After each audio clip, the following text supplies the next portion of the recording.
काँग्रेस फोडा आणि रिकामी करा या बावनकुळेंच्या विधानानं राजकीय वर्तुळात सध्या खळबळ उडाली आहे। कार्यकर्ता मेळाव्यामध्ये चंद्रशेखर बावनकुळेंनी थेट कार्यकर्त्यांना सूचना दिलेल्या आहेत। त्यामुळे काँग्रेसमध्ये त्या काळात काही मोठे आउटगोइंग बघायला मिळणार का याकडे आता सगळ्यांचं लक्ष लागलंय।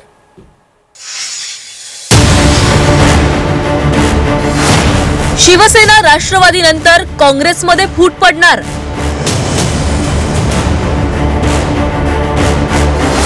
काँग्रेस फोडा आणि रिकामी करा।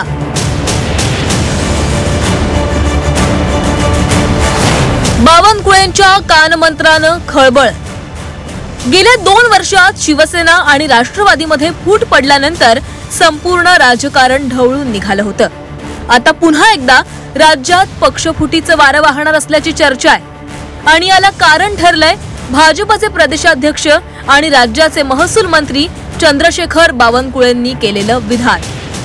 काँग्रेसला फोडा आणि पक्ष रिकामा करा असा कानमंत्रच चंद्रशेखर बावनकुळेंनी भाजप पदाधिकाऱ्यांना दिलाय। पुण्यातील भाजप कार्यकर्ता संवाद मेळाव्यात बावनकुळेंनी केलेल्या या विधानानं खळबळ उडाली आहे। काँग्रेस पार्टी डिमॉरलाइज होते। काँग्रेस पार्टी जेवढी तुम्ही कमी कराल तेवढा तुमचा राजकीय फायदा आहे। काही दिवसापूर्वीच काँग्रेसच्या संग्राम जगताप यांनी भाजपमध्ये प्रवेश केला। गेल्या काही दिवसांपासून भाजपनं काँग्रेसला अनेक धक्के दिलेत। त्यात आता भाजपनं काँग्रेसच रिकामी करण्याचं वक्तव्य केल्यानं काँग्रेस चांगलीच आक्रमक झाली आहे। महाविकास आघाडीतील शिवसेना उद्धव बाळासाहेब ठाकरे पक्ष आणि राष्ट्रवादी शरदचंद्र पवार पक्षानेही भाजपवर जोरदार टीका केली आहे। अशा प्रकारची कृती सुरूच केली होती। भाजप ही काँग्रेसच्या नेतृत्व आणि कार्यकर्ते खाणारी चटकीन आहे, हे आमचं विधान जे आहे त्यांनी ते अधोरेखित केलं। आणि याचाच अर्थ काय तर भाजपवर स्वतःचे कार्यकर्ते नाही आणि स्वतःच्या हिमतीवर निवडून येण्याची धमक त्यांच्यात नाही। त्यांच्या मंत्रिमंडळात अर्ध्या अधिक काँग्रेसचे नेते ऑलरेडी आहेत आणि आता अधिक नेते मागतात आहे। हे ते कमजोर असण्याचं त्यांनी जे मान्य केलंय ते या निमित्ताने मान्य होत आहे आणि जनतेच्या समोरही त्यांच्यात कुठल्याही प्रकारची धमक नसल्याचं सिद्ध झालंय। बावनकुळे वगैरे जी मंडळी आहेत जी म्हणतात की यांनी सत्तेचा आणि पैशाचा मदमस्त वापर करून इतर पक्ष फोडून आपल्या पक्षाला सूज आणते।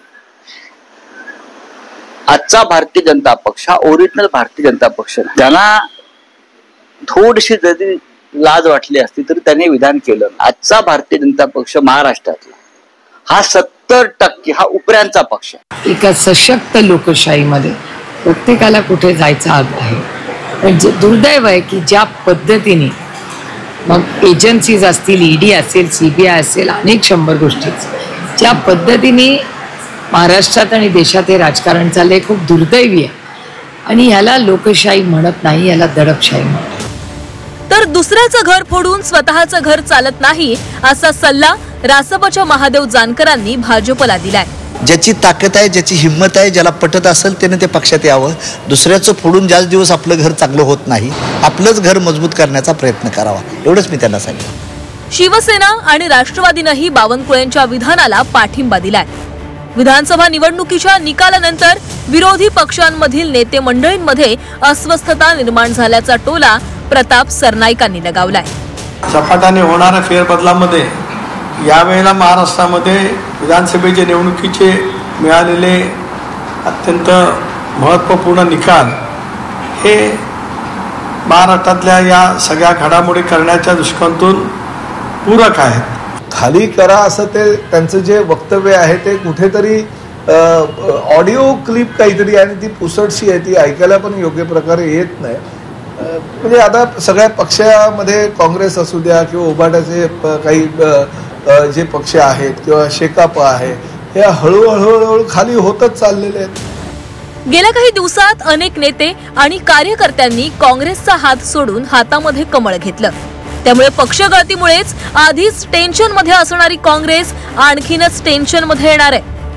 आता स्थानिक स्वराज्य संस्था निवडणूक तोंडावर असतानाच बावनकुळेंनी पदाधिकाऱ्यांना दिलेल्या या सूचनेमुळे येत्या काळात काही परिणाम दिसणार का याकडेही लक्ष असेल।